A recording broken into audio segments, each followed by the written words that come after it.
I got this from the same trash pile as my 1960 Standard Cadet. There are some glaze cracks, as you can see around there, and those are purely glaze cracks. There is no structural damage to the toilet bowl.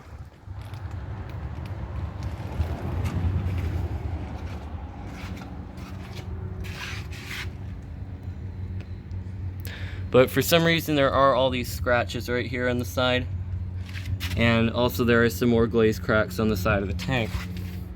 Then over here there is a structural crack, as you can see, and on the tank lid there is another structural crack. So the tank and lid are both going, and it's got another crack right there. This looks pretty structural to me. So tank lid's definitely going. And when I looked at this, I thought, that's the thinnest tank lid I've ever seen in my life. I don't know if it'll focus or not, but can you see how thin that is? That is way too thin. I mean, just a little drop like this probably would be enough to break it. Maybe a little harder than that. That was a bit too weak.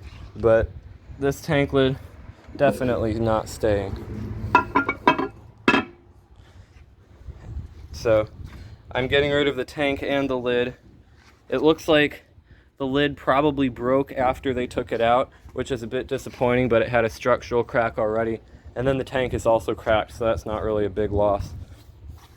But the tank parts, none of them are original. This fill valve is a vintage Fluidmaster from like the 1980s or 90s or something. And as you can see, that little clip deteriorated and broke off. And this originally didn't work when I found it, and the flapper and tank bolts were different. So the original flapper, or the one that came with it, is this right here, just one of the hardware store flappers, and it was too small. It didn't work and it didn't close, and then this little seal over here leaked. The tank bolts were literally just balls of rust, so that didn't go too well, and I just put some American Standard tank bolts in it. Anyway, this toilet was made on August 27th of 1952. And the tank had a lot of dirt in it when I got it, so I cleaned a bunch of it up.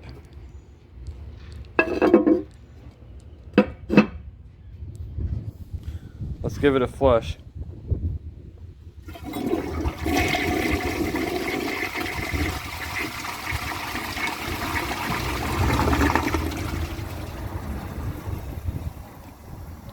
I'm glad to have one that flushes normally.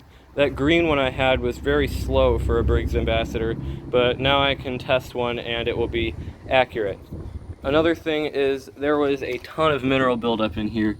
As you can see, some of it still remains, but this has been outside for years and years, so the rest of it was pretty much dried out and it crumbled as soon as water touched it. So that's about it for this video. If you enjoyed it, please subscribe and turn on notifications. It helps my channel a lot and I really appreciate it.